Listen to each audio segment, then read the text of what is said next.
We're live from Georgia, a key battleground state in the race for the White House. In just moments, the current U.S. president will debate the former U.S. president as their party's presumptive nominees, a first in American history. We want to welcome our viewers in the United States and around the world to our studios in Atlanta. This is the CNN presidential debate. This debate is being produced by CNN and is coming to you live on CNN, CNN International, CNN.com, CNN Max, and CNN Espanol. This is a pivotal moment between President Joe Biden and former President Donald Trump in their rematch for the nation's highest office. Each will make his case to the American people with just over 4 months until Election Day. Good evening, I'm Dana Bash, anchor of CNN's Inside Politics and co-anchor of State of the Union. I'm Jake Tapper, anchor of CNN's The Lead and co-anchor of State of the Union. Dana and I will co-moderate this evening. Our job is to facilitate a debate between the two candidates tonight. Before we introduce them, we want to share the rules of the debate with the audience at home. Former President Trump will be on the left side of the screen. President Biden will be appearing on the right. A coin toss determined their positions. Each candidate will have 2 minutes to answer a question and 1 minute each for responses and rebuttals. An additional minute for follow-up, clarification, or response is at the moderator's discretion. When it's time for a candidate to speak, his microphone will be turned on and his opponent's microphone will be turned off. Should a candidate interrupt when his microphone is muted, he will be difficult to understand for viewers at home. At the end of the debate, each candidate will get 2 minutes for closing statements. There is no studio audience tonight. Pre-written notes, props, or contact with campaign staff are not permitted during the debate. By accepting our invitation to debate, both candidates and their campaigns agreed to accept these rules. Now, please welcome the 46th President of the United States, Joe Biden. Folks, how are you?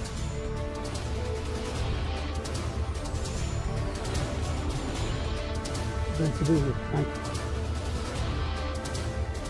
And please welcome the 45th President of the United States, Donald Trump.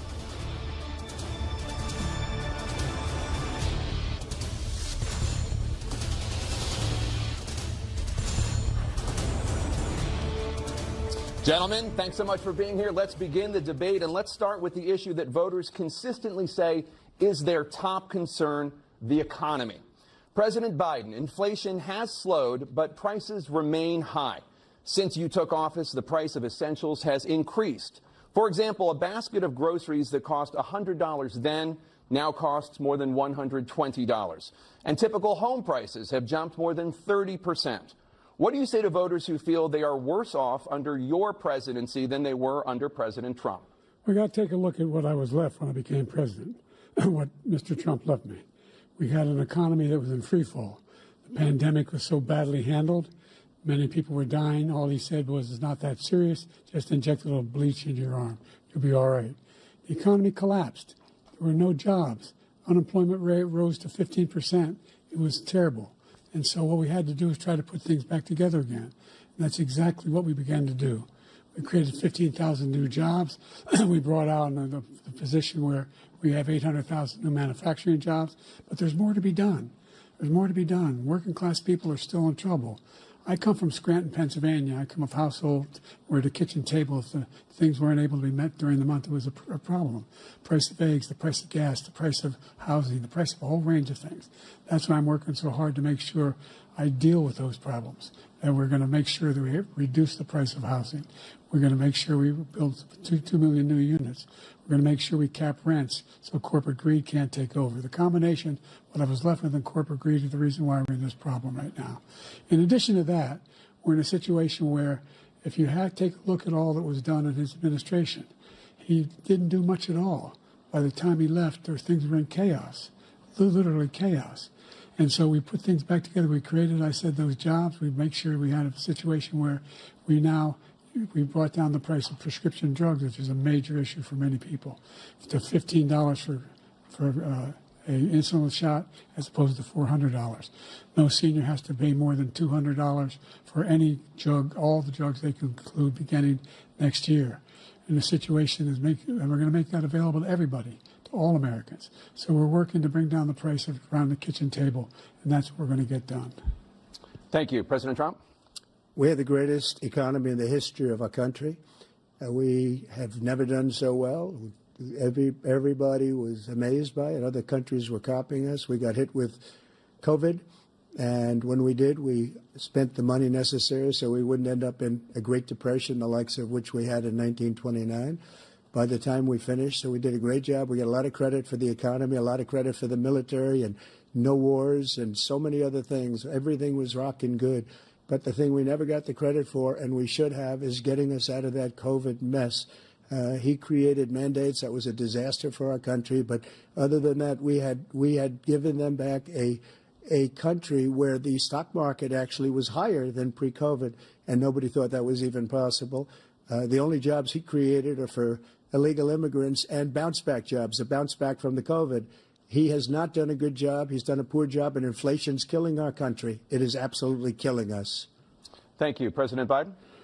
Well, look, the greatest economy in the world, he's the only one who thinks that, I think. I don't know anybody else who thinks he had the greatest economy in the world.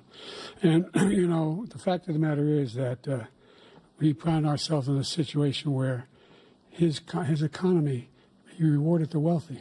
He had the largest tax cut in American history, $2 trillion. He raised a deficit larger than any president has in any one term. He's the only president other than Herbert Hoover who's lost more jobs than he had when he began, since Herbert Hoover. The idea that he did something that was significant. And the military, you know, when he was president, they were still killing people in Afghanistan. He didn't do anything about that. When he was president, we were still finding ourselves in a position where you had a notion that we were this safe country. The truth is, I'm the only president this century that doesn't have this decade, that doesn't have any troops dying anywhere in the world like he did. President Trump, I want to follow up if I can. Am I allowed to respond to him? Well, I'm going to ask you a follow-up. You can do whatever you want with the minute that we give you. I want to follow up. You want to impose a 10% tariff on all goods coming into the U.S.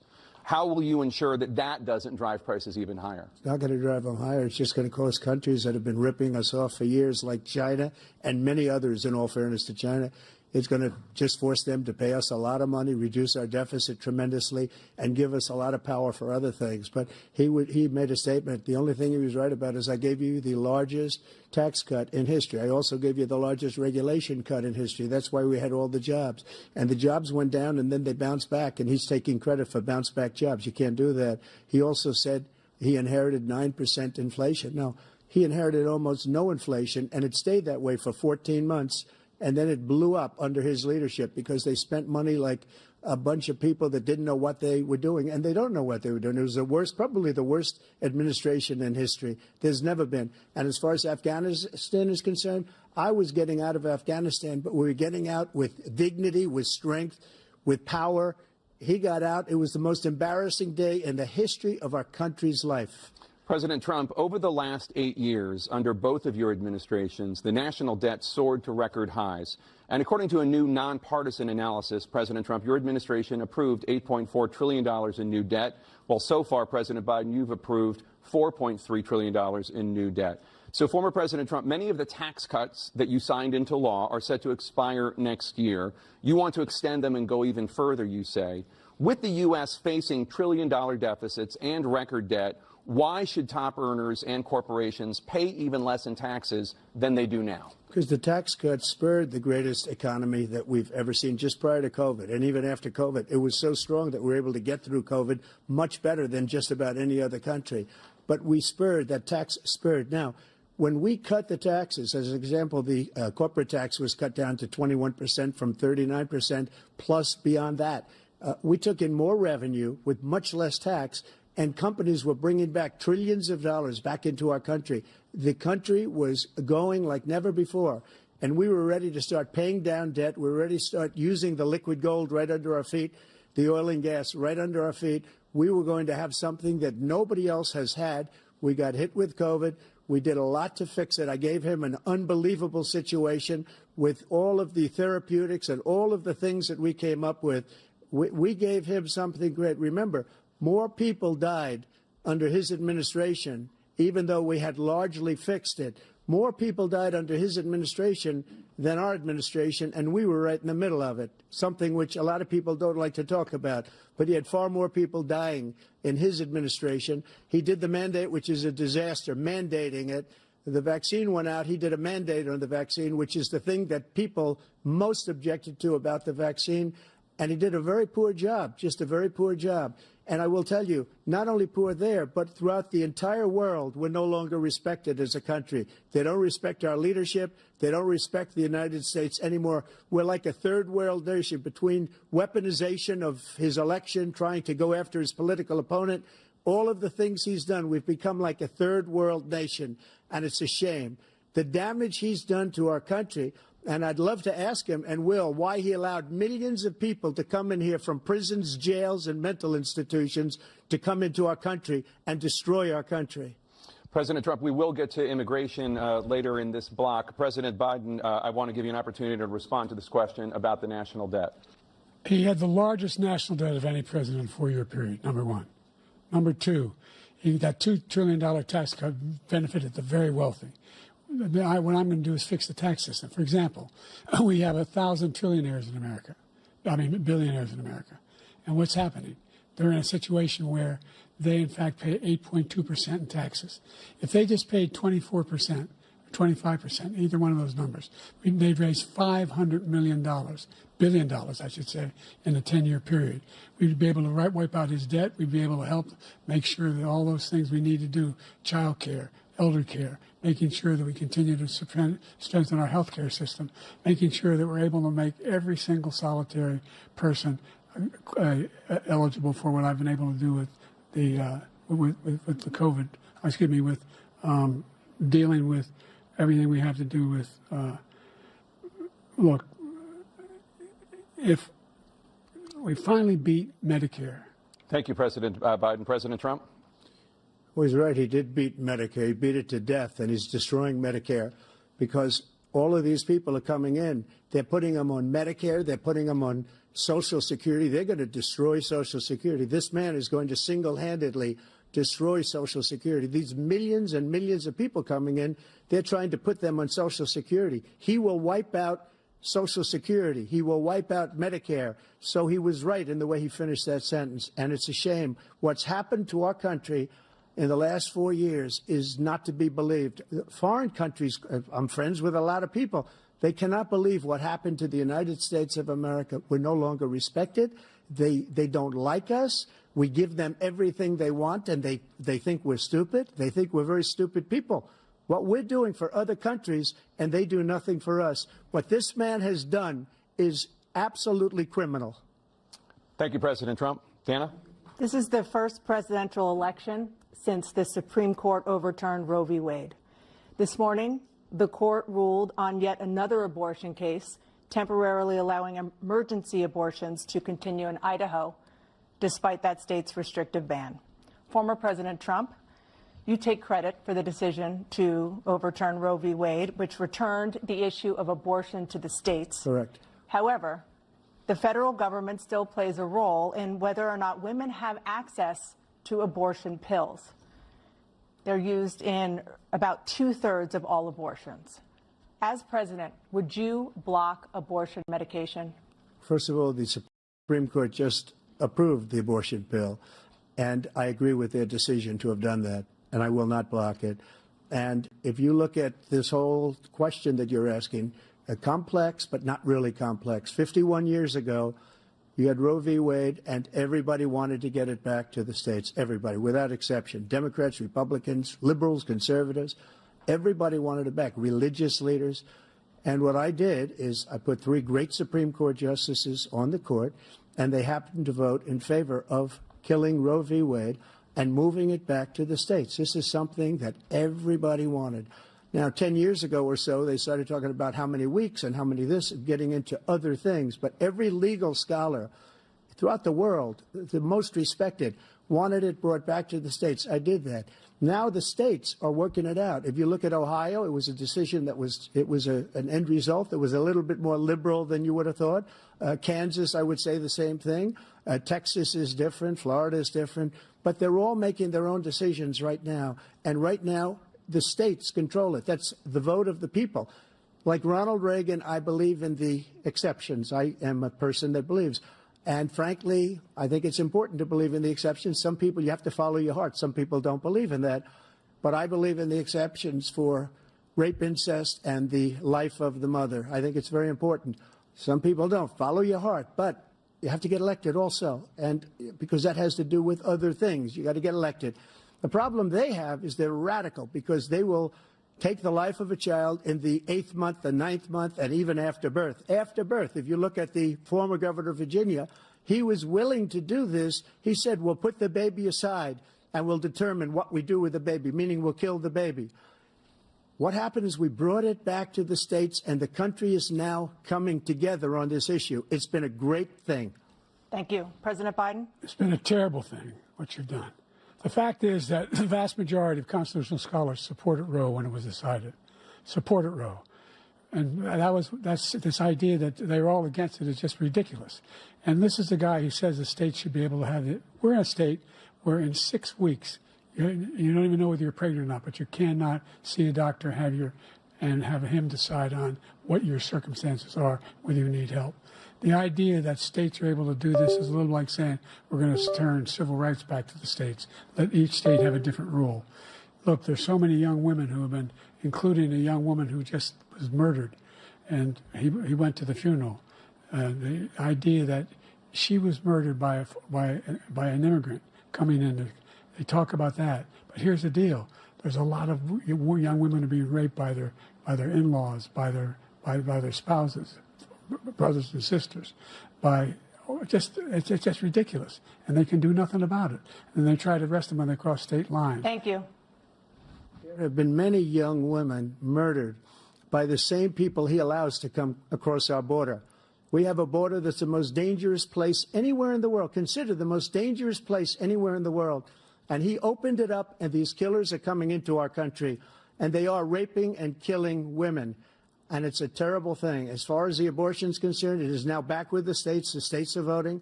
In many cases, it's frankly a very liberal decision. In many cases, it's the opposite. But they're voting, and it's bringing it back to the vote of the people, which is what everybody wanted, including the founders, if they knew about this issue, which, frankly, they didn't. But they would have. Everybody wanted brought back. Ronald Reagan wanted it brought back. He wasn't able to get it. Everybody wanted it brought back, and many presidents had tried to get it back. I was the one to do it. And again, this gives it the vote of the people, and that's where they wanted it. Every legal scholar wanted it that way. Staying on the topic of abortion, President Biden, 7 states, I'll let you do that. This is the same topic. 7 states have no legal restrictions on how far into a pregnancy a woman can obtain an abortion. Do you support any legal limits on how late a woman should be able to terminate a pregnancy? I supported Roe v. Wade, which had 3 trimesters. The first time is between the woman and the doctor. Second time is between the doctor and an extreme situation. The third time is between the doctor, between the woman and the state. The idea that the politicians, that the founders wanted the politicians to be the ones making decisions about women's health is ridiculous. That's the last. No politician should be making that decision. A doctor should be making those decisions. That's how it should be run. That's what you're going to do. And if I'm elected, I'm going to restore Roe v. Wade. So that means he can take the life of the baby in the 9th month and even after birth, because some states, Democrat run, take it after birth. Again, the former governor of Virginia, put the baby down, then we decide what to do with it. So he's willing to, as we say, rip the baby out of the womb in the 9th month and kill the baby. Nobody wants that to happen, Democrat or Republican. Nobody wants it to happen. You're lying. That is simply not true. The Roe v. Wade does not provide for that. That's not the circumstance. Only if a woman's life is in danger, she's going to die. That's the only circumstance in which that can happen. But we are not for late-term abortion, period. Period, period. Under Roe v. Wade, you have late-term abortion. You can do whatever you want, depending on the state. You can do whatever you want. We don't think that's a good thing. We think it's a radical thing. We think the Democrats are the radicals, not the Republicans. For 51 years, that was the law. 51 years, constitutional scholarship said it was the right way to go. 51 years, and it was taken away because this guy put very conservative members on the Supreme Court. He takes credit for taking it away. What's he going to do? What's he going to do, in fact, if the MAGA Republicans, he gets elected, and the MAGA Republicans control the Congress, and they pass a universal ban on abortion, period, across the board at 6 weeks or 7 or 8 or 10 weeks, something very, very conservative. Is he going to sign that bill? I'll veto it. He'll sign it. Thank you. Let's turn now to the issue of immigration and border security. President Biden, a record number of migrants have illegally crossed the southern border on your watch. Overwhelming border states and overburdening cities such as New York and Chicago, and in some cases causing real safety and security concerns. Given that, why should voters trust you to solve this crisis? Because we worked very hard to get a bipartisan agreement that not only changed all of that, it made sure that we are in a situation where you had no circumstance where they could come across the border with the number of border police there are now. We significantly increased the number of asylum officers. By the way, the Border Patrol endorsed my position.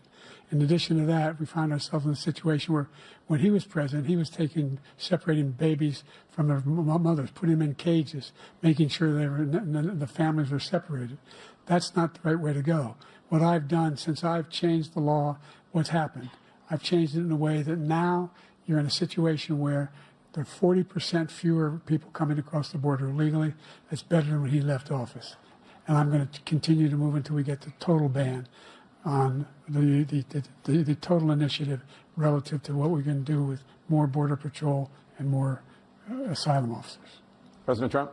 I really don't know what he said at the end of that sentence. I don't think he knows what he said either. Look, we had the safest border in the history of our country. The border, all he had to do was leave it. All he had to do was leave it.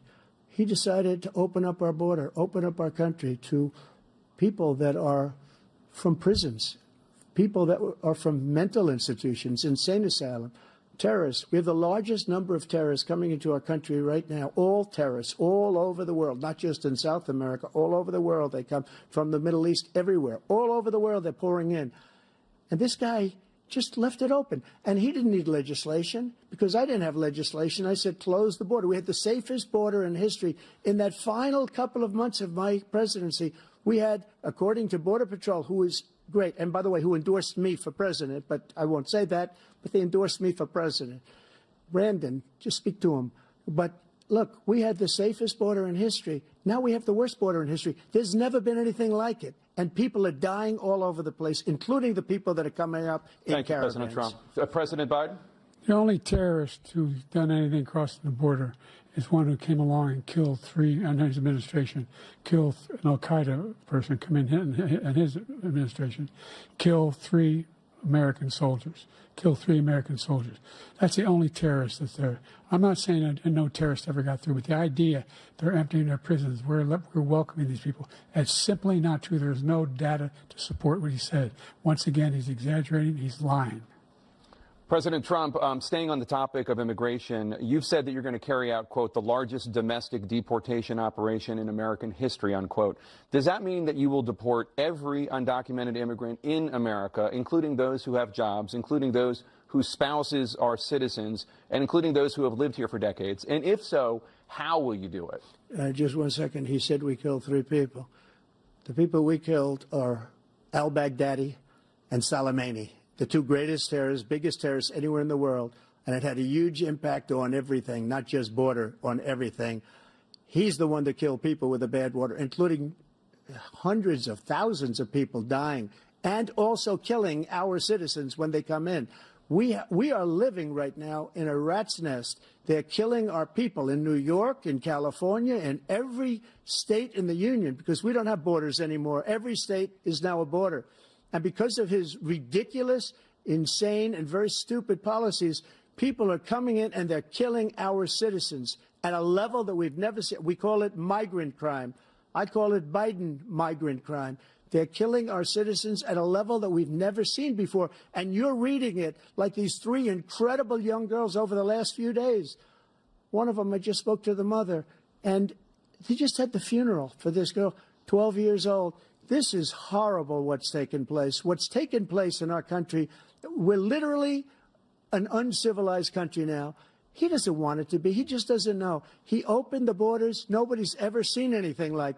And we have to get a lot of these people out, and we have to get them out fast because they're going to destroy our country. Just take a look at where they're living. They're living in luxury hotels in New York City and other places. Our veterans are on the street. They're dying because he doesn't care about our veterans. He doesn't care. He doesn't like the military at all, and he doesn't care about our veterans. Nobody been worse. I had the highest approval rating for veterans taking care of the VA. He has the worst. He's gotten rid of all the things that I approved, choice that I got through Congress, all of the different things I approved, they abandoned. We had by far the highest, and now it's down in less than half because he's done all these great things that we did. And I think he did it just because I approved it, which is crazy. But he has killed so many people at our border by allowing all of these people to come in. And it's a very sad day in America. President Biden, you have the mic. Every single thing he said is a lie. Every single one. For example, veterans are a hell of a lot better off since I passed the PACT Act. 1 million of them now have insurance, and their families have it. Their families have it because what happened, whether it was Agent Orange or burn pits, they're all being covered now. And his group opposed that. We're also in a situation where we have great respect for veterans. My son spent a year in Iraq, living right next to one of those burn pits, came back with stage 4 glioblastoma. I was recently in France for D-Day, and I spoke all about those heroes that died. I went to the World War I cemetery he refused to go to.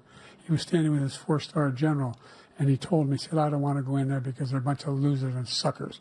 My son was not a loser, was not a sucker. You're the sucker. You're the loser. President Trump? First of all, that was a made-up quote, suckers and losers. They made it up. It was in a third-rate magazine that's failing, like many of these magazines. He made that up. He put it in commercials. We've notified him. We had 19 people that said I didn't say it. And think of this. Who would say I'm at a cemetery or I'm talking about our veterans? Because nobody's taken better care. I'm so glad this came up, and he brought it up. There's nobody that's taken better care of our soldiers than I have. To think that I would, in front of generals and others, say suckers and losers. We have 19 people that said it was never said by me. It was made up by him, just like Russia was made up, just like the 51 intelligence agents are made up, just like the new thing with the 16 economists are talking. It's the same thing. 51 intelligence agents said that the laptop was Russia disinformation. It wasn't. That came from his son, Hunter.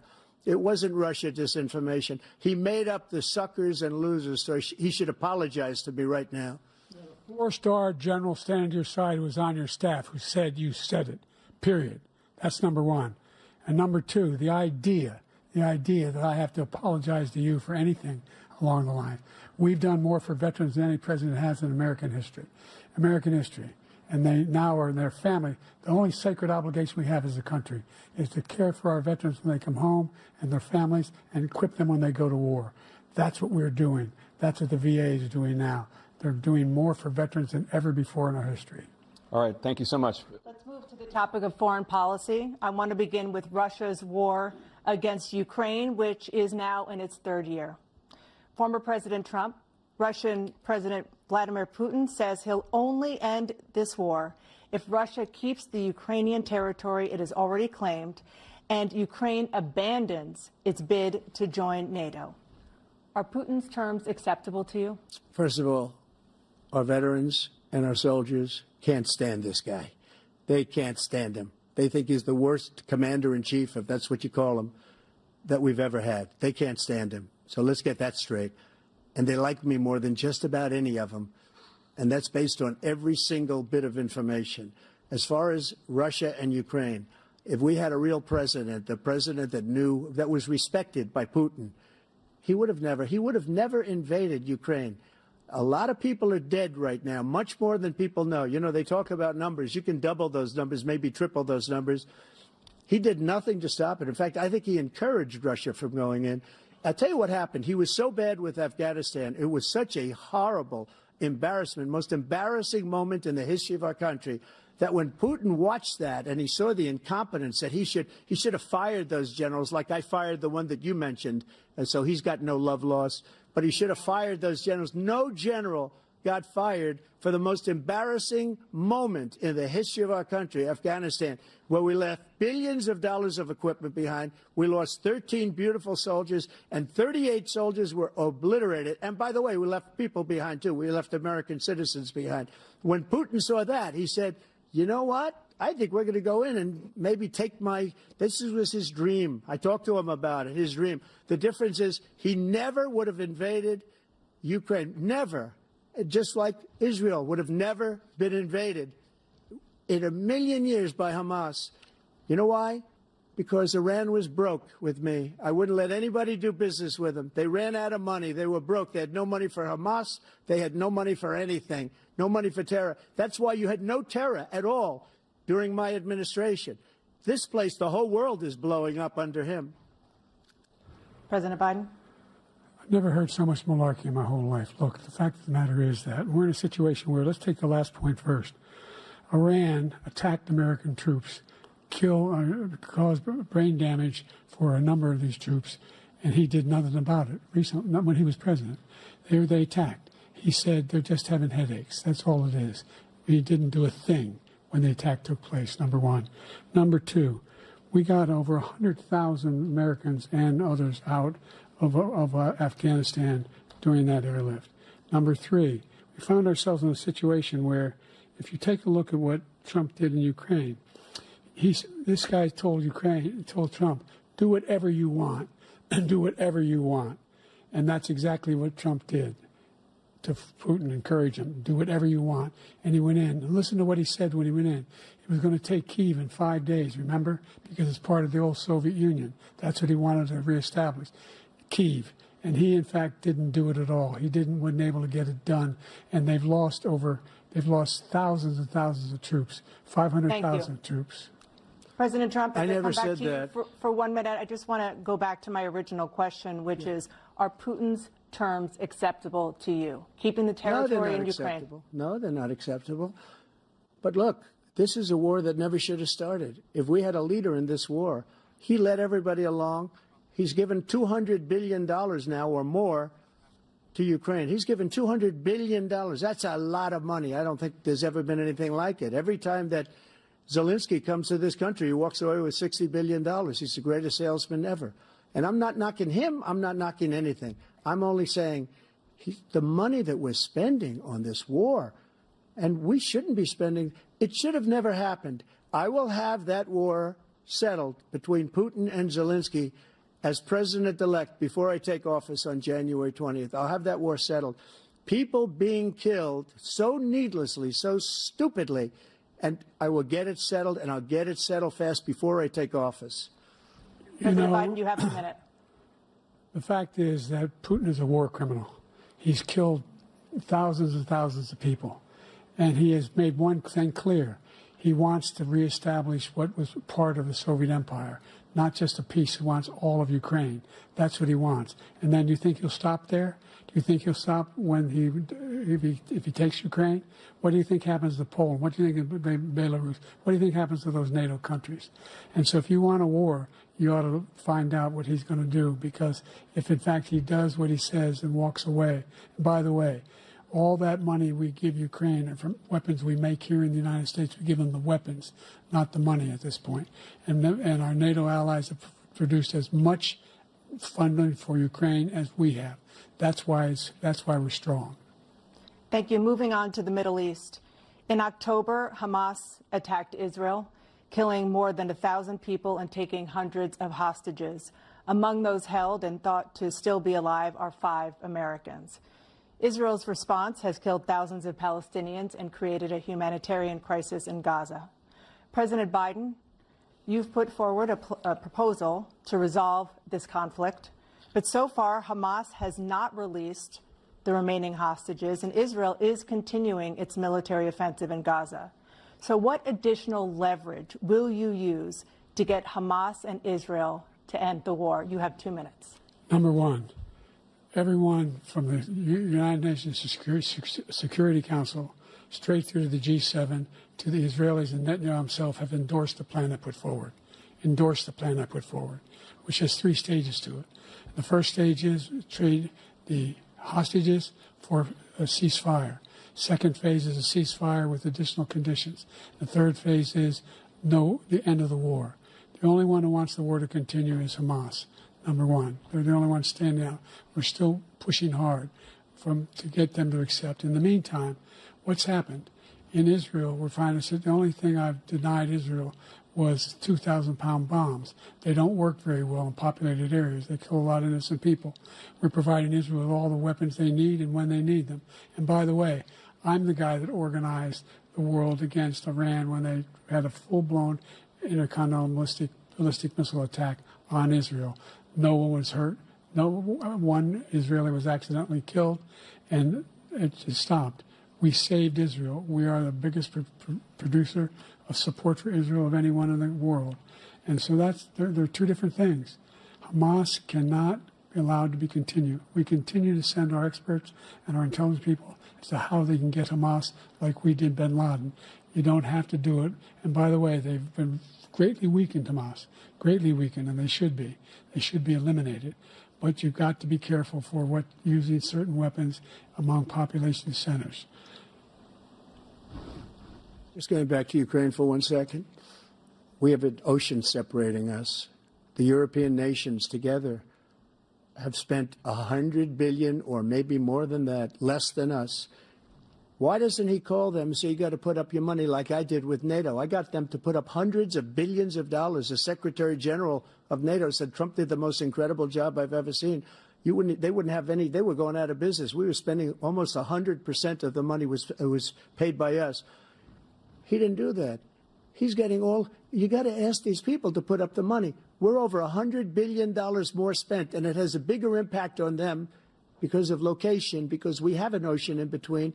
You got to ask them. As far as Israel and Hamas, Israel's the one that wants to go. He said the only one that wants to keep going is Hamas. Actually, Israel is the one, and you should let him go and let him finish the job. He doesn't want to do it. He's become like a Palestinian, but they don't like him because he's a very bad Palestinian. He's a weak one. President Biden, you have a minute. I've never heard so much foolishness. This is a guy who wants to get out of NATO. You're going to stay in NATO? He's going to pull out of NATO. The idea that we have, our strength lies in our alliances as well. It may be a big ocean, but we're ever able to avoid a war in Europe, a major war in Europe? What happens if, in fact, you have Putin continue to go into NATO? We have an Article 5 agreement. Attack on one is attack on all. You want to start the nuclear war he keeps talking about, go ahead. Let Putin go in and control Ukraine and then move on to Poland and other places. See what happens then. He has no idea what the hell he's talking about. And by the way, I got 50 other nations around the world to support Ukraine, including Japan and South Korea, because they understand that this kind of dislocation has a serious threat to the whole world peace. No major war in Europe has ever been able to be contained just to Europe.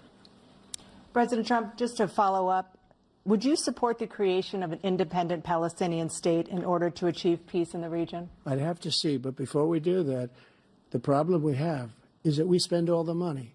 So they kill us on trade. I made great trade deals with the European nations because if you add them up, they're about the same size economically.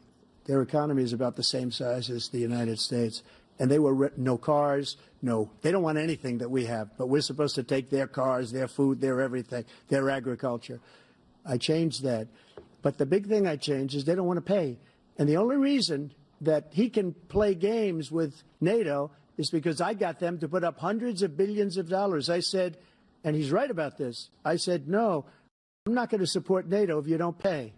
They asked me that question, would you guard us against Russia at a very secret meeting of the 28 states at that time, nations at that time. And I said, no, if you don't pay, I won't do that. And you know what happened? Billions and billions of dollars came flowing in the next day and the next months. But now we're in the same position. We're paying everybody's bills. Let's turn to the issue of democracy. Former President Trump, I want to ask you about January 6, 2021. After you rallied your supporters that day, some of them stormed the Capitol to stop the constitutionally mandated counting of electoral votes. As president, you swore an oath to, quote, preserve, protect, and defend, unquote, the Constitution. What do you say to voters who believe that you violated that oath through your actions and inaction on January 6th and worry that you'll do it again? Well, I don't think too many believe that. And let me tell you about January 6th. On January 6th, we had a great border. Nobody coming through, very few. On January 6th, we were energy independent. On January 6th, we had the lowest taxes ever. We had the lowest regulations ever. On January 6th, we were respected all over the world. All over the world, we were respected. and then he comes in, and we're now laughed at. We're like a bunch of stupid people. That what happened to the United States' reputation under this man's leadership is horrible, including weaponization, which I'm sure at some point you'll be talking about, where he goes after his political opponent because he can't beat him fair and square. You have 80 seconds left. My question was, what do you say to those voters who believe that you violated your constitutional oath through your actions and inaction on January 6, 2021, and worry that you'll do it again? Well, I didn't say that to anybody. I said peacefully and patriotically. And Nancy Pelosi, if you just watched the news from 2 days ago, on tape to her daughter, who's a documentary filmmaker, they say, but she's saying, oh, no, it's my responsibility. I was responsible for this. Because I offered her 10,000 soldiers or National Guard, and she turned them down. And the mayor in writing, by the way, the mayor, in writing, turned it down, the mayor of D.C. They turned it down. I offered 10,000 because I could see, I had virtually nothing to do. They asked me to go make a speech. I could see what was happening. Everybody was saying they're going to be there on January 6th. They're going to be there.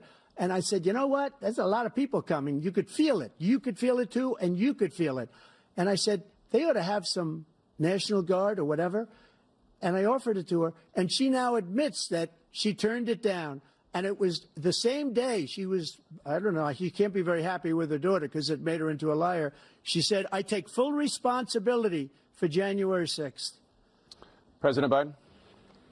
Look, he encouraged those folks to go up to Capitol Hill, number one.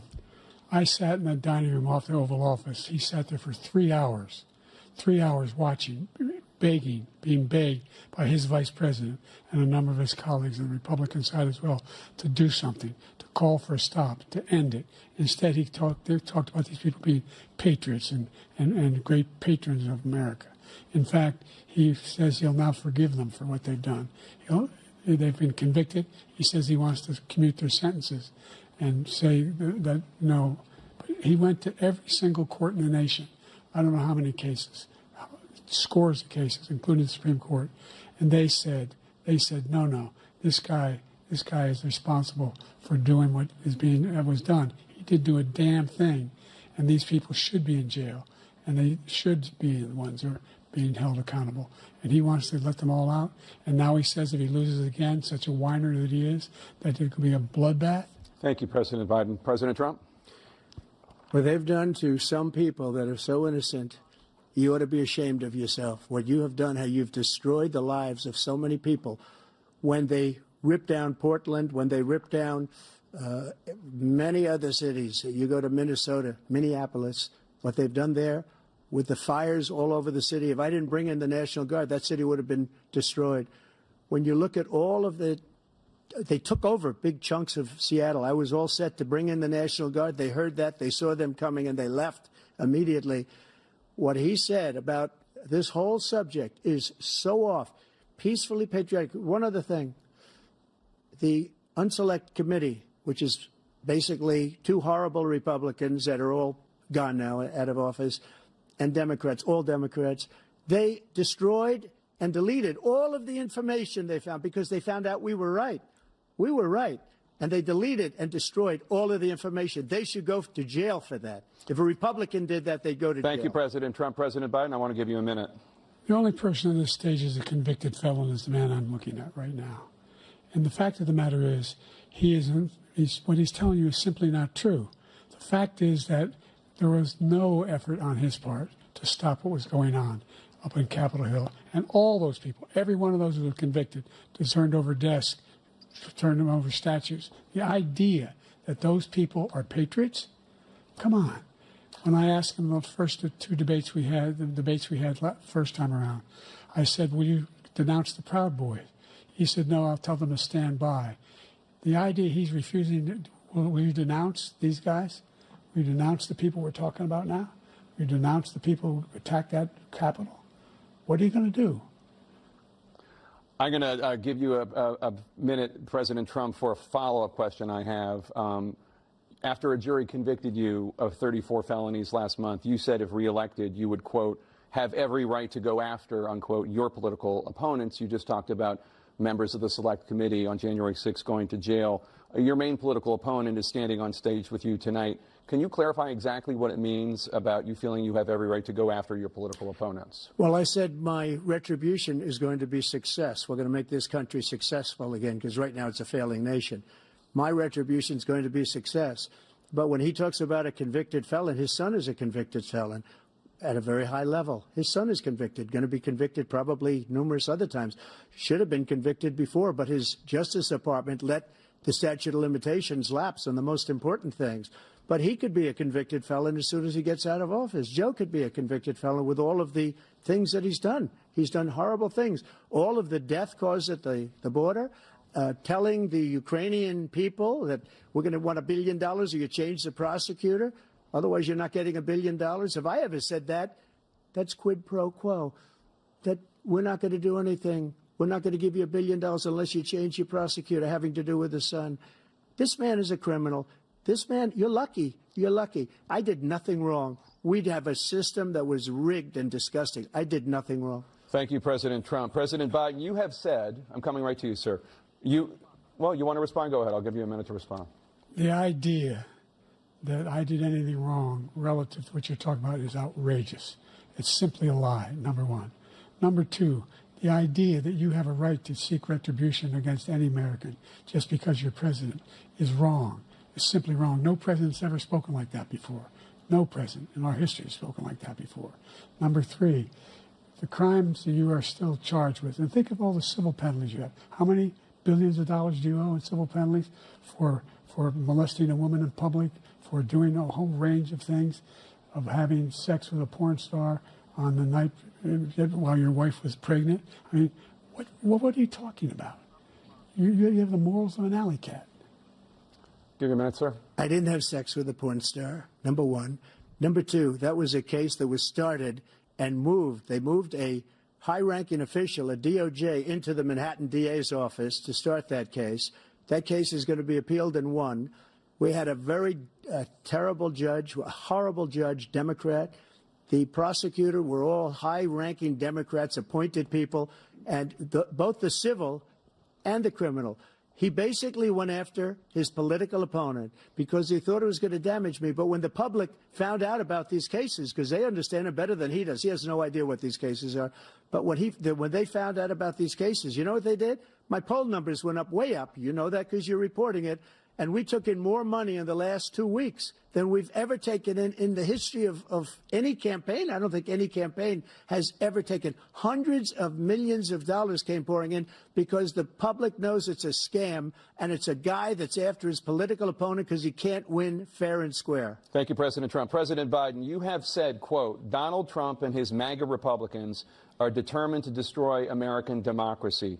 Do you believe that the tens of millions of Americans who are likely to vote for President Trump will be voting against American democracy? The more they know about what he's done, yes. The more they know about what he's done. And there's a lot more coming. He's got a lot of cases down the road coming around. He's got a whole range of issues he has to face. I don't know what the juries will do, but I do know he has a real problem. And so the fact that, could you ever think you heard any president say that I'm going to seek retribution?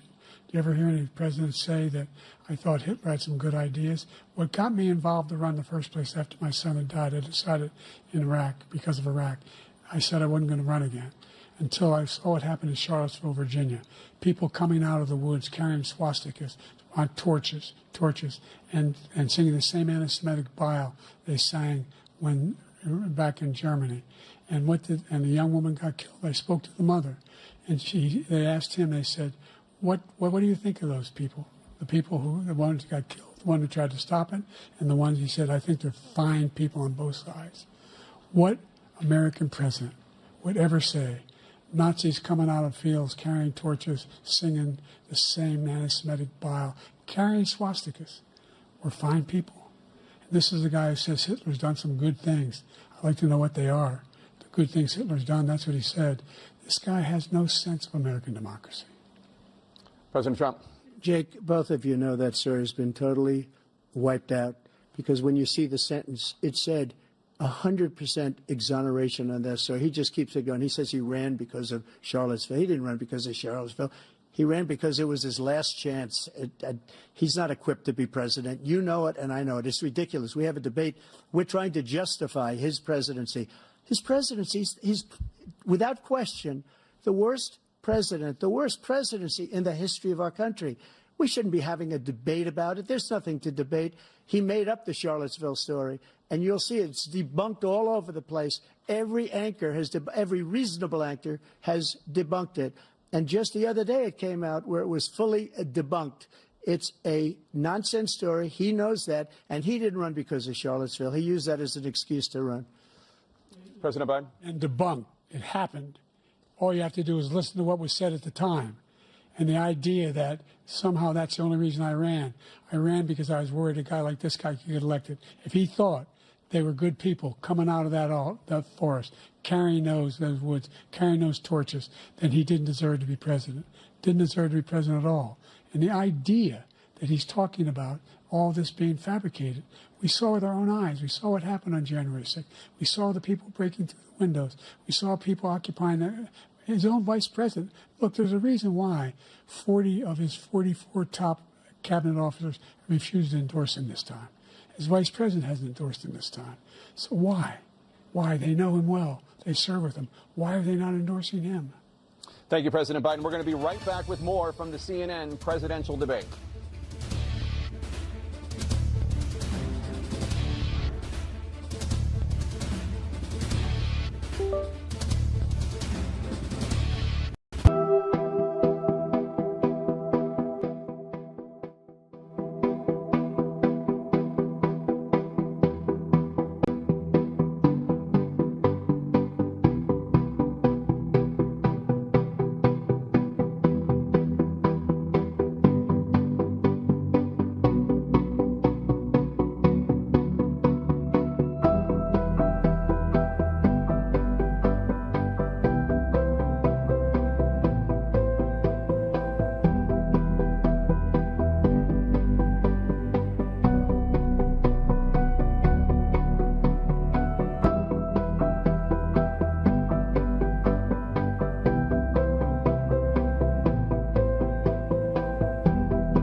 Welcome back to the CNN presidential debate live from Georgia.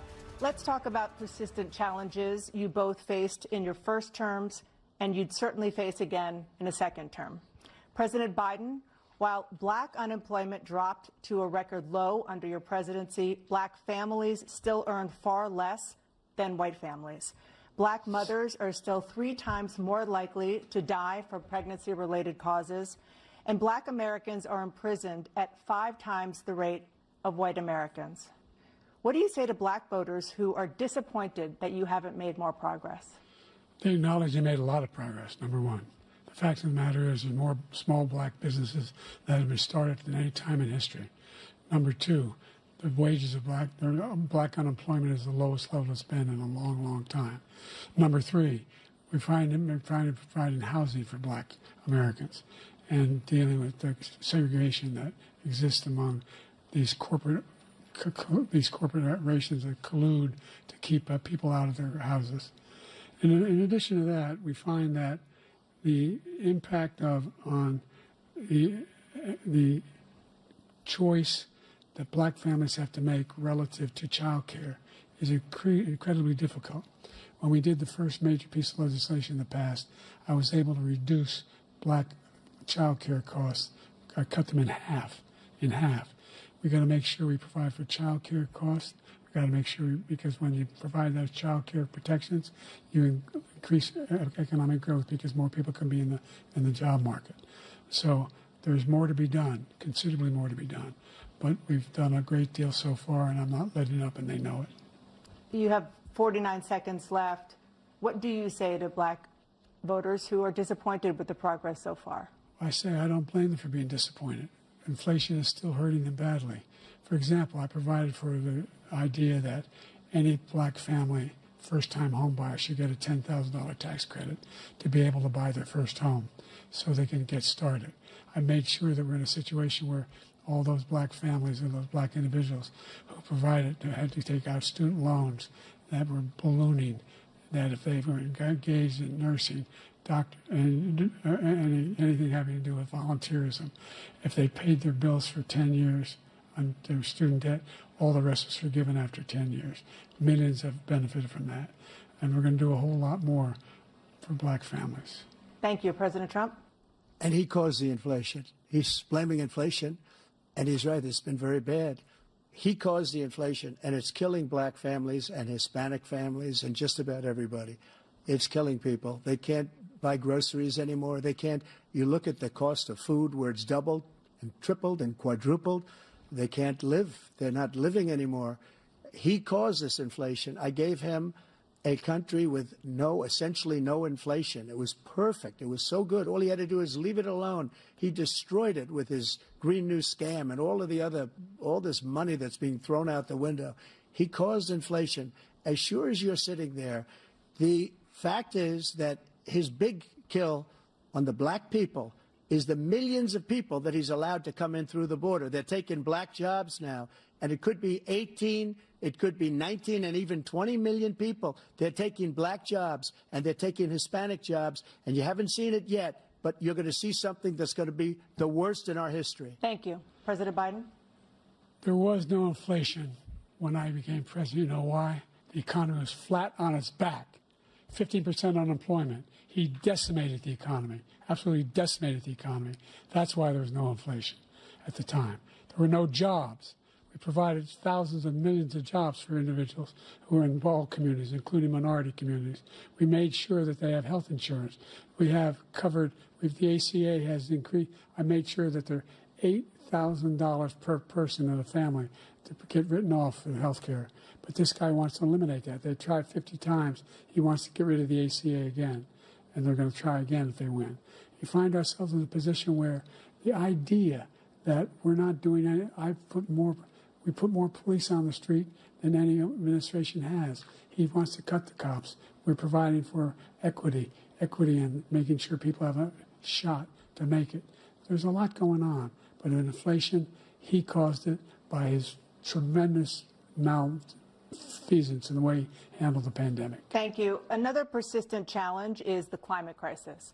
2023 was the hottest year in recorded history, and communities across The country are confronting the devastating effects of extreme heat, intensifying wildfires, stronger hurricanes, and rising sea levels.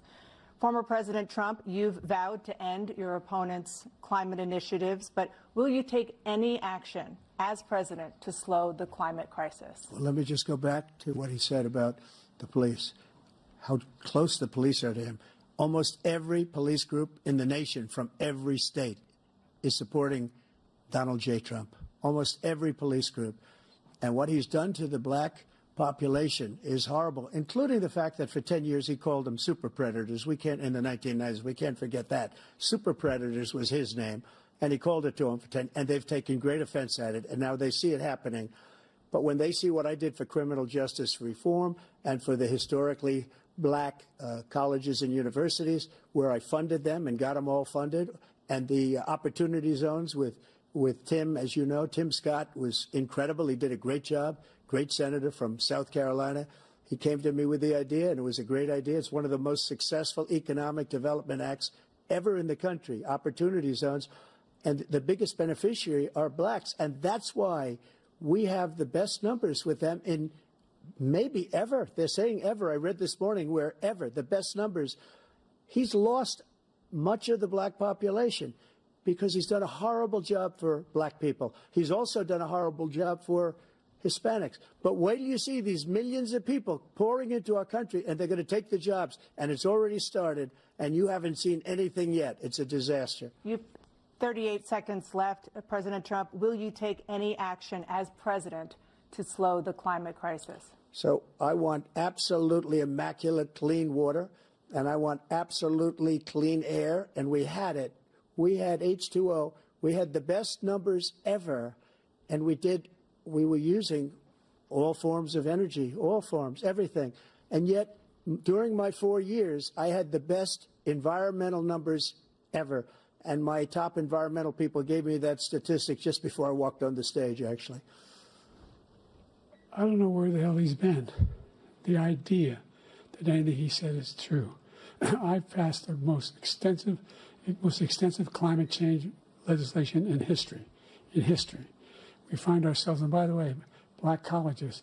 I came up with $15 billion for HBCUs, historic black universities and colleges, because they don't have the kind of contributors that they have to build these laboratories and the like. Any black student is capable in college of doing any white student can do. They just have the money, but now they'll be able to get those jobs in high tech. We're in a situation where the idea that he is claiming to have done something that had the cleanest water, he hadn't done a damn thing for the environment. He pulled out of the Paris Peace Accord, Climate Accord. I immediately joined it because if we reach 1.5 degrees Celsius at any one point, there's no way back. The only existential threat to humanity is climate change, and he didn't do a damn thing about it. He wants to undo all that I've done. The Paris Accord was going to cost us $1 trillion, and China nothing, and Russia nothing, and India nothing. It was a ripoff of the United States. And I ended it because I didn't want to waste that money because they treat us horribly. We were the only ones. It was costing us money. Nobody else was paying into it. And it was a disaster. But everything that he said just now, I'll give you an example. I heard him say before insulin. I'm the one that got the insulin down for the seniors. I took care of the seniors. What he's doing is destroying all of our medical programs because the migrants coming in, they want everybody. And look, I have the biggest heart on the stage. I guarantee you that. And I want to take care of people. But we're destroying our country. They're taking over our schools, our hospitals, and they're going to be taking over Social Security. He is destroying Social Security, Medicare, and Medicaid. The idea is that we, in fact, we were the only ones of consequence who were not members of the Paris Accord. How can we do anything if we're not able to, the United States can't get its pollution under control? One of the largest polluters in the world, number one. We're making significant progress. By 2035, we will have cut pollution in half. We have made significant progress, and we're continuing to make progress. We set up a climate corps for thousands of young people who learn how to deal with climate, just like the Peace Corps. And we're moving in directions that are going to significantly change the elements of cause of pollution. But the idea that he claims that He has the biggest heart up here, and he's really concerned about pollution and about climate. I've not seen any indication of that. And by the way, with regard to prescription drugs, one company agreed that they would reduce the price to $35, which I was calling for, one, voluntarily. I made sure every company in the world, every pharmaceutical company, cannot have to pay. Thank you. And by the way, so every day, millions of Americans struggle just to make ends meet. For many older Americans, Social Security provides a critical lifeline. President Biden, if nothing is done to Social Security, seniors will see their benefits cut in just over 10 years. Will you name tonight one specific step that you're willing to take to keep Social Security solvent? yes, make the very wealthy begin to pay their fair share. Right now, everybody making under $170,000 pays 6% of their income, of their paycheck, every single time they get a paycheck from the time of the first one they get when they're 18 years old. The idea that they're going to, I'm proposing that everybody, they pay, the millionaires pay 1%. So no one I would not raise the cost of Social Security for anybody under $400,000. After that, I began to make the wealthy begin to pay their fair share by increasing from 1% beyond to be able to guarantee the program for life. So you still have 82 seconds left. Are there any other measures that you think that would be able to help keep Social Security solvent, or is that one enough? Well, no, that one enough will keep it solvent. But the biggest thing will do if we defeat this man, because he wants to get rid of Social Security. He thinks there's plenty to cut in Social Security. He's wanting to cut Social Security and Medicare, both times. And and if you look at the program put forward by the House Republican caucus that I believe supports, is in fact want to cut it as well. The idea that we don't need to protect our seniors is ridiculous. And by the way, the American public has greater health care coverage today than ever before. And on the ACA, as I said, you're in a circumstance where 400,000 people, 40 million people would not have insurance because they have a pre-existing condition. The only thing that allows them to have that insurance is the fact that they, in fact, are part of the ACA. And by the way, the other thing is, we're in a situation where we talk about education for black communities. I've raised the amount of money for Pell Grants by another $8,000. So anybody making under $70,000 a year is going to be able to get $15,000 toward their tuition. He just doesn't know what he's talking about. Thank you, President Biden. President Trump. So I've dealt with politicians all my life. I've been on this side of the equation for the last 8 years.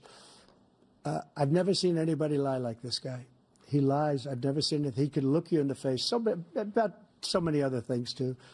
And we mentioned the laptop. We mentioned Russia, Ukraine. Everything he does is a lie. It's misinformation and disinformation. The losers and suckers story that he made up is a total lie on the military. It's a disgrace. But Social Security, he's destroying it because millions of people are pouring into our country, and they're putting them onto Social Security. They're putting them onto Medicare, Medicaid. They're putting them in our hospitals. They're taking the place of our citizens. What they're doing to the VA, to our veterans, is unbelievable. Our veterans are living in the street, and these people are living in luxury hotels. He doesn't know what he's doing, and it's really coming back. I've never seen such anger in our country before. President Biden? The idea that veterans are not being taken care of, I told you before. And by the way, when I said suckers and losers, he acknowledged after that he fired that general. That general got fired because he's the one that acknowledged that that's what he said. He was the one standing with Trump when he said it, number one. Number two, the idea that we're going to be in a situation where all these millions and millions, the way he talks about it, illegal aliens are coming into the country and taking away our jobs. There's a reason why we have the fastest growing economy in the world, the reason why we have the most successful economy in the world. We're doing better than any other nation in the world. And by the way, those 15 Nobel laureates he talked about being phony, those 15 Nobel laureates, economists, they all said that if Trump is reelected, we're likely to have a recession and inflation is going to increasingly go up. And by the way, worst president in history, 159 presidential scholars voted him the worst president in the history of the United States of America. President Biden, thank you so much. Let's turn to the cost of child care, which many American families struggle to afford. President Trump, both you and President Biden have tried to address this issue, but the average cost of child care in this country has risen to more than $11,000 a year per child. For many families, the cost of child care for 2 children is more than their rent. In your second term, what would you do to make child care more affordable? Just to go back, the general got fired because he was no good. And if he said that, that's why he made it up. But we have 19 people that said I didn't say it, and they're very highly respected, much more so than him. The other thing is, he doesn't fire people. He never fired people. I've never seen him fire anybody. I did fire a lot. I fired Comey because he was no good. I fired a lot of the top people at the FBI, drained the swamp. They were no good. Not easy to fire people. You'd pay a price for it, but they were no good. I inherited these people. I didn't put him there. I didn't put Comey there. He was no good. I fired him.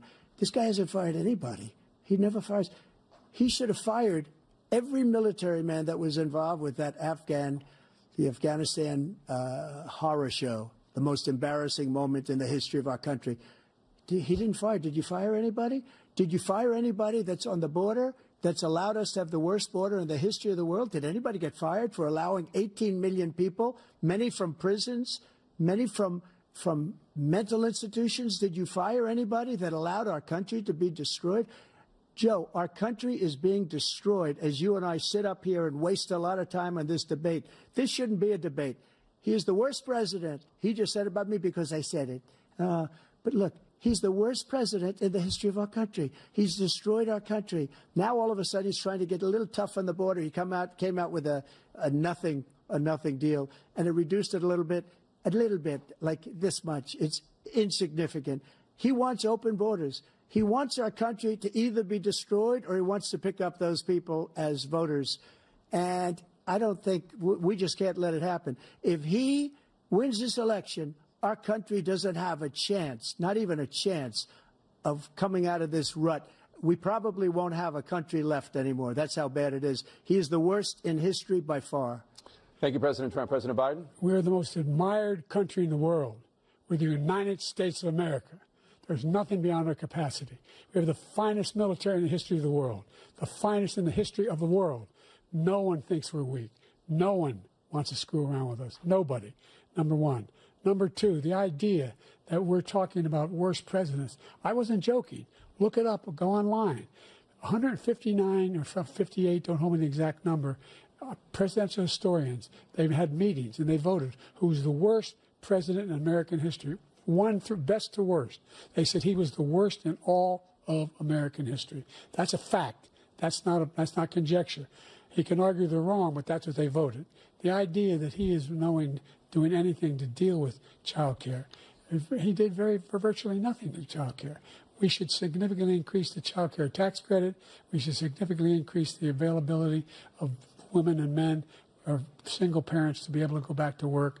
And we should encourage businesses to have. Thank you, President Biden. President Trump, the question was about what would you do to make child care more affordable, if you want to take your minute. Just so you understand, we have polling, we have other things that they rate him the worst because what he's done is so bad.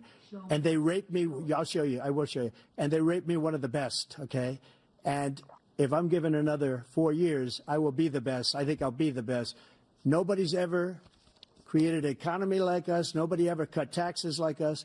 He's the only one I know. He wants to raise your taxes by 4 times. He wants to raise everybody's taxes by 4 times. He wants the Trump tax cuts to expire. So everybody, including the 2 of you, are going to pay 4 to 5 times. Nobody ever heard of this before. All my life, I'd grow up and I'd see politicians talking about cutting taxes. When we cut taxes, as I said, we did more business. Apple and all these companies, they were bringing money back into our country. The worst president in history by far, and everybody knows it. President Biden? Look, the fact of the matter is that he's dead wrong about, he's increased the tariff, he will increase the taxes on middle-class people. I said I'd never raise a tax on anybody making less than $400,000. I didn't. But this tariff is 10% tariffs. Everything coming in the country, you know what the economists say? That's going to cost the average American $2,500 a year more because they're going to have to pay the difference in food and all the things that we're importing. Number two, he's in a situation where he talks about how he has not raised, he somehow helped the middle class. Middle class have been devastated by you. Now you want a new tax cut of $5 trillion over the next 10 years, which is going to fundamentally bankrupt the country. You had the largest deficit of any president in American history, number one. Number two, you have not, in fact, made any contact, any progress with China. We are the lowest trade deficit with China since 2010. Thank you, President Biden. You lost Thank you, President Biden. Let's discuss an epidemic impacting millions of Americans that both of you have made a top priority in your first term, the opioid crisis. And for both of you, the number of overdose deaths in this country has gone up. Under your term, it went up. Under your term, it has gone up. Former President Trump, despite the efforts that both of you have made, more than 100,000 Americans are dying from overdoses every year, primarily from fentanyl and other opioids. What will you do to help Americans right now in the throes of addiction who are struggling to get the treatment they need?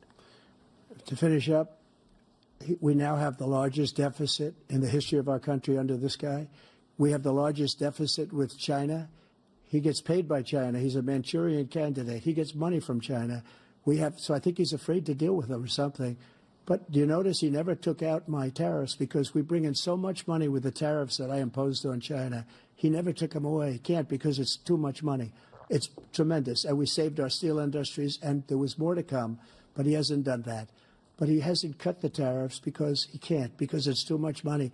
But he's got the largest deficit in the history of our country, and he's got the worst situation with China. China's going to own us if you keep allowing them to do what they're doing to us as a country. They are killing us as a country, Joe, and you can't let that happen. You're destroying our country.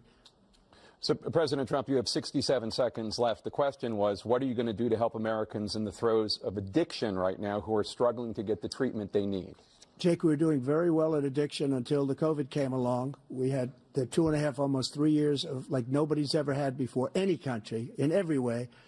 And then we had to get tough. And it was the drugs pouring across the border it started to increase. We got great equipment. We bought the certain dog that's the most incredible thing that you've ever seen, the way they can spot it. We did a lot. And we were getting very low numbers, very, very low numbers. Then he came along. The numbers, have you seen the numbers now? It's not only the 18 million people that I believe is even low because the gotaways, they don't even talk about gotaways. But the numbers of the amount of drugs and human trafficking in women coming across our border, the worst thing I've ever seen, at numbers that nobody's ever seen under him because the border's so bad. But the number of drugs coming across our border now is the largest we've ever had by far. President Trump, thank you. President Biden? Fentanyl and the byproducts of fentanyl went down for a while. And I wanted to make sure we use the machinery that can detect fentanyl, these big machines that roll over everything that comes across the border. And it costs a lot of money. That was part of this deal we put together, this bipartisan deal. More fentanyl machines, more be able to detect drugs, more numbers of agents, more numbers of all the people at the border. And when we had that deal done, he called his Republican colleagues, said, don't do it. It's going to hurt me politically. No, he never argued it's not a good bill. It's a really good bill. We need those machines. We need those machines.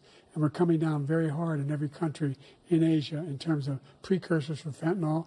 And Mexico is working with us to make sure they don't have the technology to be able to put it together. That's what we have to do. We need those machines. Thank you, President Biden. President Trump, and again, the question is about Americans in the throes of addiction right now struggling to get the treatment they need. Well, this does pertain to it. He ended Remain in Mexico.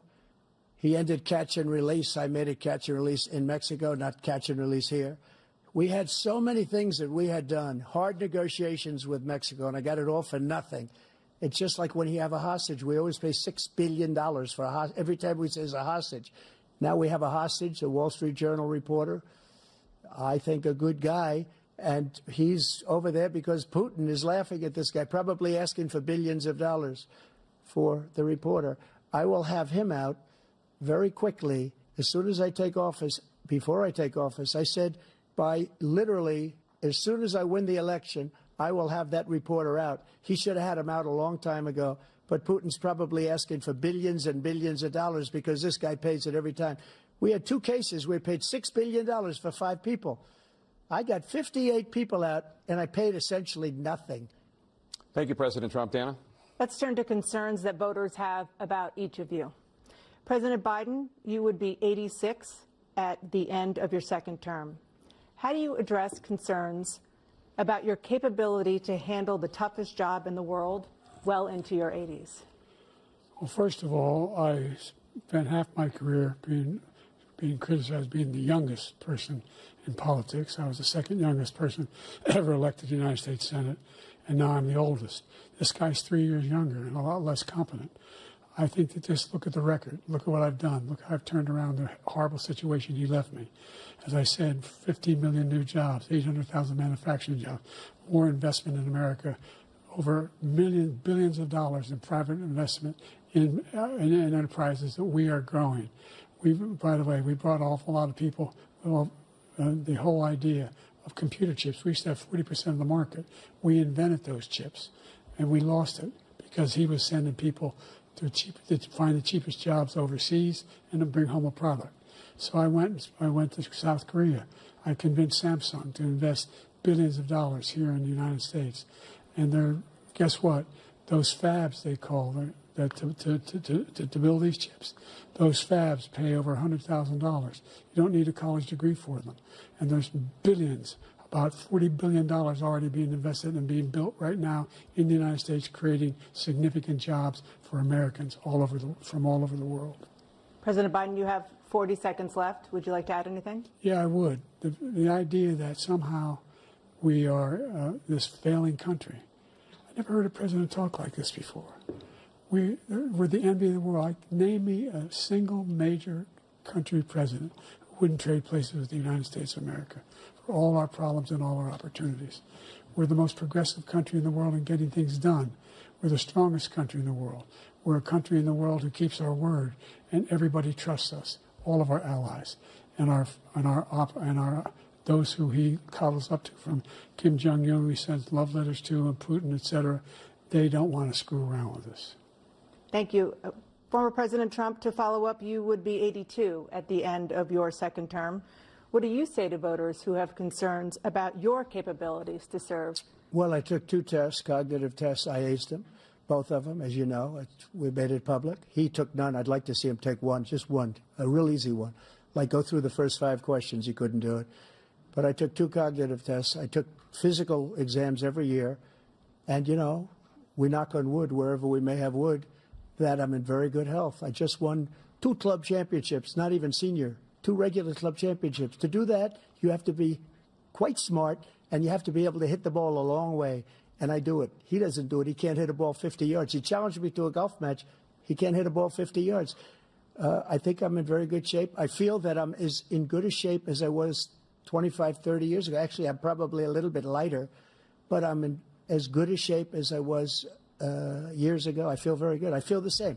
But I was willing to take a cognitive test. And you know what? If I didn't do well, I aced them. Dr. Ronnie Jackson, who's a great guy when he was White House doctor. And then I took another one, a similar one. And one of them said they'd never seen anybody ace him. Thank you. President Biden? You can see he is 6'5" and only 223 pounds, or 235 pounds. You never said it was 6'4". Well, you said 6'4", 200. Well, anyway, that's what anyway, just take a look at what he says he is and take a look at what he is. Look, I'd be happy to have a driving contest with him. I got my handicap, which when I was vice president, down to a 6. But by the way, I told you before, I'm happy to play golf if you carry your own bag. Think you can do it? That's the biggest lie. He's a 6 handicap of all. I was an 8 handicap. Yeah. 8. Never. But I had, you know how many? I've seen you swing. I know you swing. Let's not act like children. President Trump, we're going to 21 turn Let's not act like children. You are to a a child. specific concern that voters have about you. Will you pledge tonight that once all legal challenges have been exhausted, that you will accept the results of this election, regardless of who wins, and you will say right now that political violence in any form is unacceptable? Well, I shouldn't have to say that, but of course I believe that. It's totally unacceptable. And if you would see my statements that I made on Twitter at the time, and also my statement that I made in the Rose Garden, you would say is one of the strongest statements you've ever seen. In addition to the speech I made in front of, I believe, the largest crowd I've ever spoken to, and I will tell you, nobody ever talks about that. They talk about a relatively small number of people that went to the Capitol, and in many cases were ushered in by the police. And as Nancy Pelosi said, it was her responsibility, not mine. She said that loud and clear. But the answer is, if the election is fair, free, and I want that more than anybody. And I'll tell you something. I wish he was a great president, because I wouldn't be here right now. I'd be at one of my many places enjoying myself. I wouldn't be under indictment because I wouldn't have been his political opponent, because he indicted me because I was his opponent. I wish he was a great president. I would rather have that. I wouldn't be here. I don't mind being here. But the only reason I'm here is he's so bad as a president that I'm going to make America great again. We're going to make America great again. We're a failing nation right now. We're a seriously failing nation. And we're a failing nation because of him. His policies are so bad. His military policies are insane. They're insane. These are wars that will never end with him. He will drive us into World War III, and we're closer to World War III than anybody can imagine. We are very, very close to World War III, and he's driving us there. And Kim Jong-un and President Xi of China, Kim Jong-un of North Korea, all of these, Putin, they don't respect him. They don't fear him. They have nothing going with this gentleman, and he's going to drive us into World War III. You want a World War III, let him follow and win, and let Putin say, do what you want, NATO. Just do what you want. There's a thing called Article 5. An attack on one is an attack on all, and required response. The idea, I can't think of a single major leader in the world who wouldn't trade places with the job I've done and what they've done. Because we are a powerful nation. We have wonderful people. It's because of the people, not me. It's because of the American people. They're capable of anything, and they step up when they're needed. And right now, we're needed. We're needed to protect the world because our own safety is at stake. And again, you want to have a war, just let Putin go ahead and take Kyiv, make sure they move on, see what happens in Poland, Hungary, and other places along that border. Then you have a war. President Trump, as I come back to you for a follow-up, the question was, will you accept the results of this election, regardless of who wins? Just to finish what he said, if I might, Russia, they took a lot of land from Bush. They took a lot of land from Obama and Biden. They took no land, nothing from Trump, nothing. He knew not to do it. He's not going to play games with me. He knew that. I got along with him very well, but he knew not to play games. He took nothing from me. But now he's going to take the whole thing from this man right here. That's a war that should have never started. It would have never started ever with me. And he's going to take Ukraine. And, you know, you asked me a question before, would you do this with? He's got us in such a bad position right now with Ukraine and Russia, because Ukraine's not winning that war. He said, I will never settle until such time. They're running out of people. They're running out of soldiers. They've lost so many people. It's so sad. They've lost so many people, and they've lost those gorgeous cities with the golden domes that are 1,000 years old, all because of him and stupid decisions. Russia would have never attacked if I were president. Trump, the question was, will you accept the results of the election, regardless of who wins? Yes or no, please. If it's a fair and legal and good election, absolutely.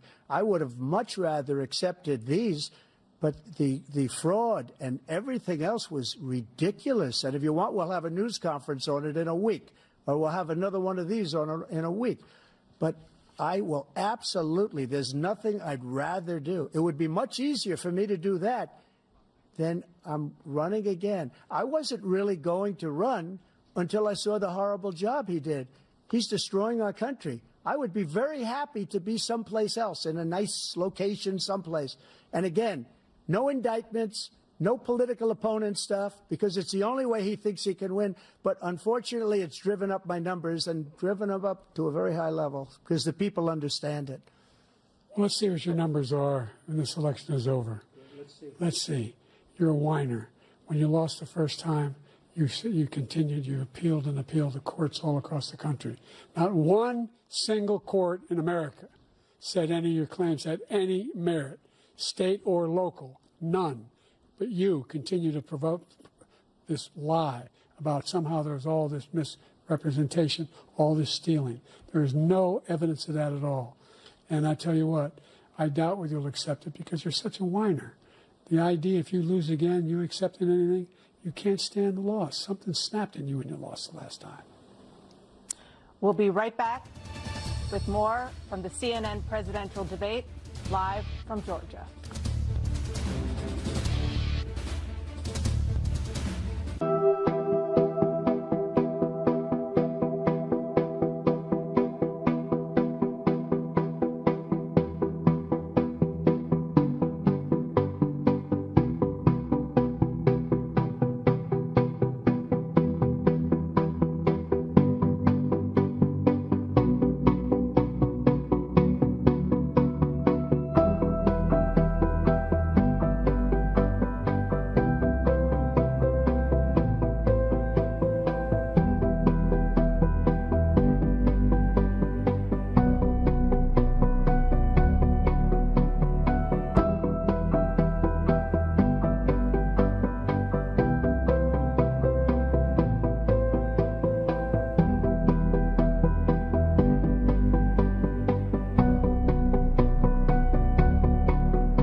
It is now time for the candidates to deliver their closing statements as predetermined by a coin toss. We're going to begin with you, President Biden. You have 2 minutes.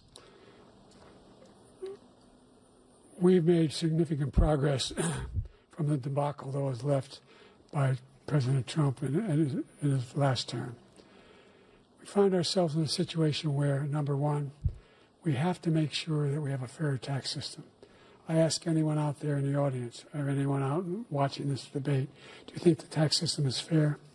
The fact is that I said nobody even making under $400,000 had a single penny increase in their taxes and will not. And if I'm reelected, that'll be the case again. But this guy has increased your taxes because of the deficit, number one. He's increased inflation because of the debacle he left after the way he handled the pandemic. And he finds himself in a position where he now wants to tax you more by putting a 10% tariff on everything that comes into the United States of America. What I did, when, for example, he wants to get rid of the ability of Medicare for us to be able to negotiate drug prices with the big pharma companies. Well, guess what? We got it down to $35 for insulin instead of $400. No more than $2,000 for every senior, no matter how much prescription they need. You know what that did? That reduced the federal debt by $160 billion over 10 years because the government doesn't have to pay the exorbitant prices. I'm going to make that available to every senior all along, it's happening now, and everybody in America. He wants to get rid of that. I'm going to make sure that we have child care. We're going to significantly increase the credit people have for child care. I'm going to make sure we do something about what we're doing on lead pipes and all the things that are causing health problems for people across the country. We're going to continue to fight to bring down inflation and give people a break. Thank you, President Biden. President Trump, you now have 2 minutes for your closing statement. Like so many politicians, this man is just a complainer. He said, we want to do this, we want to do that, we want to get rid of this tax, that tax. But he doesn't do anything. All he does is make our country unsafe by allowing millions and millions of people to pour in. Our military doesn't respect him. We look like fools in Afghanistan. We didn't stop Israel. It was such a horrible thing that would have never happened. It should have never happened. Iran was broke. Anybody that did business with Iran, including China, they couldn't do business with the United States. They all passed. Iran was broke. They had no money for Hamas or Hezbollah, for terror, no money whatsoever. Again, Ukraine should have never happened. He talks about all this stuff, but he didn't do it. For 3.5 years, we're living in hell. We have the Palestinians and we have everybody else rioting all over the place. You talk about Charlottesville. This is 100 times Charlottesville, 1,000 times. The whole country is exploding because of you, because they don't respect you, and they have to respect their president, and they don't respect you throughout the world. What we did was incredible. We rebuilt the military. We got the largest tax cut in history, the largest regulation cut in history. The reason he's got jobs is because I cut the regulations that gave jobs, but he's putting a lot of those regulations back on. All of the things that we've done, nobody's never seen anything like. Even from a medical standpoint, right to try, where we can try space-age materials instead of going to Asia or going to Europe and trying to get when you're terminally ill. Now you can go and you can get something. You sign a document. They've been trying to get it for 42 years. But you know what we did for the military was incredible. Choice for our soldiers, where our soldiers, instead of waiting for 3 months to see a doctor, can go out and get themselves fixed up and readied up and take care of themselves, and they're living. And that's why I had the highest approval rating in the history of the VA. So all of these things, we're in a failing nation, but it's not going to be failing anymore. We're going to make it great again. Thank you, former President Trump, President Biden. Stay with us because we have full analysis of this debate. Anderson Cooper and Aaron Burnett starts now on CNN.